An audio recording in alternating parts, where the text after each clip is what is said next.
the early 1980s, around 200 Palong people migrated from Doi Lai of southern Myanmar and settled down in Ban Nor Lae of northern Thailand.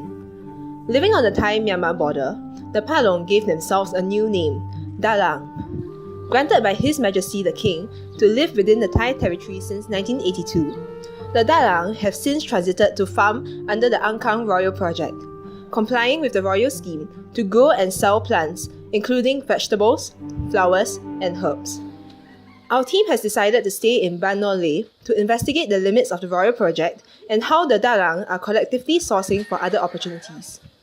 We are staying with a family here in the center of the village, under the hospitality of Ai Ong Mok Tong and his family.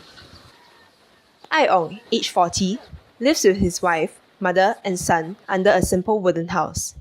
Ai Ong's family is one of the many families in Ban Nor Lae who rely on the royal project for income and subsistence. Under the royal project, families in Ban Nor Lae like Ai Ong's are granted plots of land to farm, with each family granted one rai of land per head count in the family. Villagers can buy crops at a fixed price from the royal project to grow on their farmland, and sell them back to the royal project with a profit margin for each crop type. In total, around 200 families farm under the royal project in the Ban Nor Lae vicinity,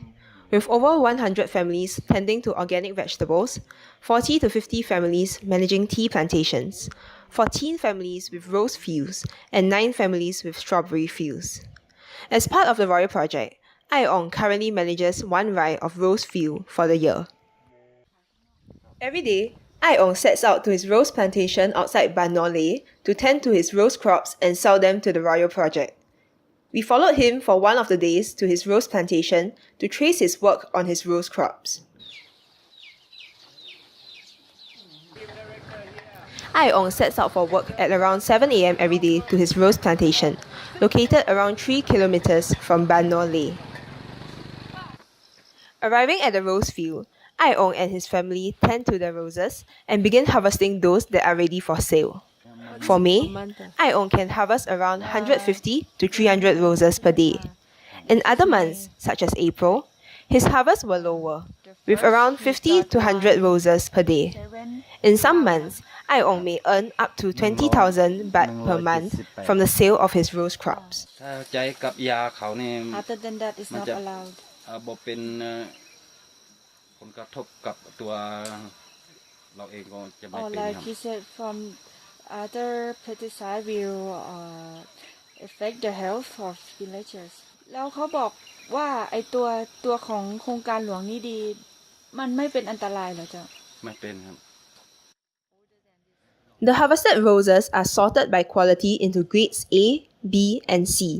with the grade A flowers fetching the highest price at 19 baht per stalk. Around 20 stalks on average will be discarded in a day.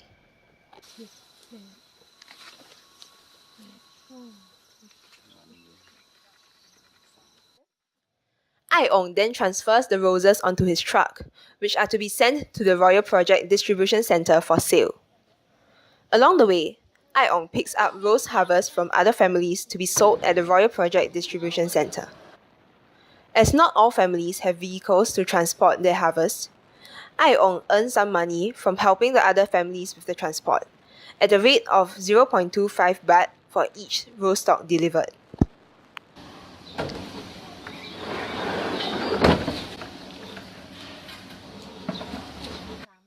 Payment for Ai Ong's roses will be credited to his bank account, and the invoice will be given to him the next day.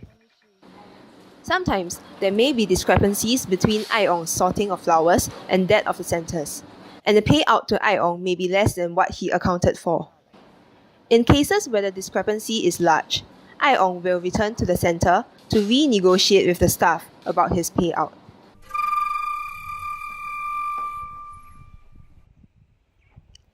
Besides owning the rose plantations, Ai Ong's family also owns one rai of organic vegetable plot under the name of his other family member. We visited the plot along with Ai Ong's wife, Pijeng. Both vegetable land and rose plantations are subject to the constraints of the royal project. Ai Ong's family is not the only family in Ban Nor Lae who are subjected to direct control under the royal project. the Dara'ang in Ban Nor Lae have to strictly adhere to the quotas set by the Royal Project. For the vegetables, the types of crops Ai Ong's family plants are scheduled in advance by the Royal Project in the previous year. For the roses, the families are allocated specific areas of land to plant. If they do not meet the quota, they would face penalties. เก็บสมมติเก็บกะหล่ำเดือนนี้ก็ขาดทำเก็บเบบี้แฮมเดือนก็ขาด2 ครั้ง 3 ครั้งก็จะอาจารย์เขาจะลงโทษจะไม่ให้ต้นกล้า The villagers also receive quota for ornamental plants such as begonia, which will be used to decorate the Royal Project development area.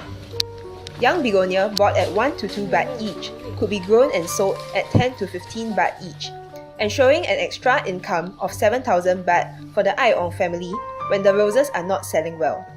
However, the quota is often limited and seasonal, depending on the demands of the Royal Project. The bargaining power of Dara'ang villagers is rather limited. According to Ai Ong, the villagers are required to use only liquid fertilizers and pesticides from the laboratory of the Royal Project. While these chemicals are proclaimed to be healthier compared with those in the market, the mandatory guideline has created extra costs for the families, especially as the price of the liquid fertilizer has recently increased. Furthermore, villagers are penalized should they use chemical fertilizers or pesticides that are not provided by the Royal Project. เราใช้สารที่ต้องห้ามคือมันมีสารบางตัวที่ห้ามใช้ในผักอินทรีย์เราใช้แค่เฉพาะชีวพันธุ์ก็เราใช้ปุ๊บเขาตรวจเจอปั๊บเนี่ยมันก็จะมีข้อห้ามว่าเราต้องพักนะต้องพักแปลงปี 1 หรือ 2 ปีเราอาจจะไม่ได้ผลิต Some villagers have also noticed that the farming under the Royal Project is not as fair for different villages. In particular, double standards are applied. For example, Lahu villagers can have more freedom in fertilizer usage and get a better price for crops than Dara'ang villagers. ก็ผมปลูกผักอินทรีย์นี่กิโลนึงกี่บาทต้องถามเราว่ากี่บาทเกรดเอ็กต้าสูงสุด37เนาะเกรดไม่เกรดเอเกรด1สลัด25ก็ไอคนทางขับร่งเขาปลูก GAP ต้องใช้สารเคมีกิโลพูดถึงกระหล่ำเนาะกิโล18 บาทเกรด3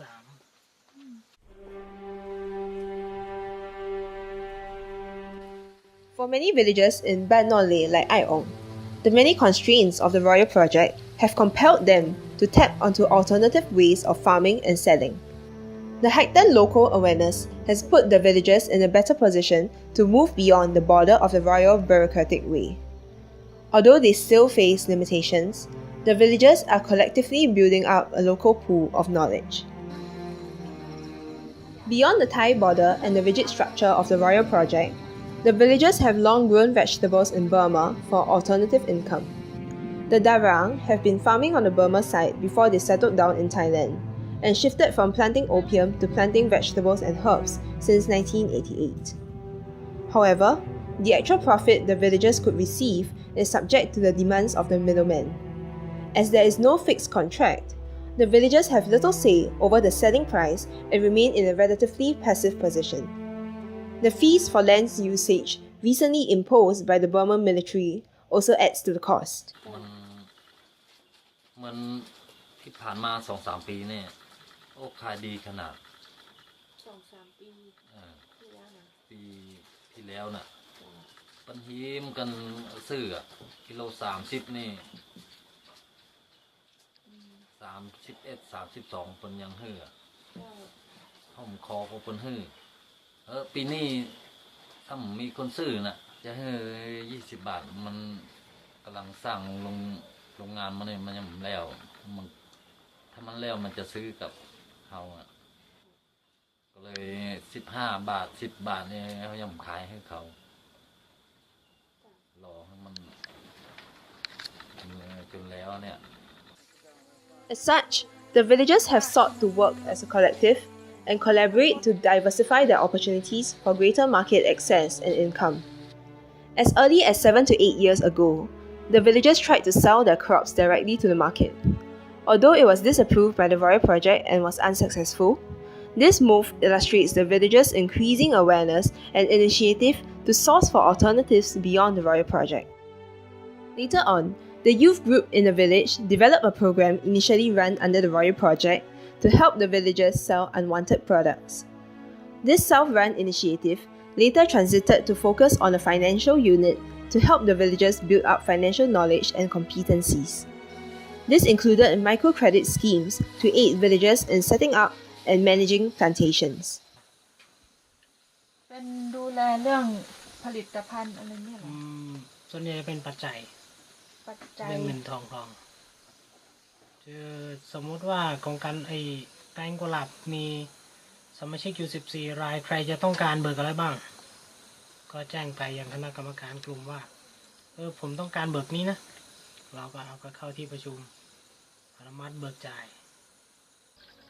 In retrospect, farming for the Dara'ang villagers in Ban Nor Lae was once confined within the limits of the Royal Project under strict bureaucratic demands for compliance. Now, it has evolved into a situation where local villagers in Ban Nor Lae are increasingly seeking out alternative sources and opportunities by pooling collective knowledge and closer collaborations. With a heightened local awareness, Ban Nor Lae villagers continue to explore their farming options by growing beyond their own means and beyond the boundaries of the Royal Project.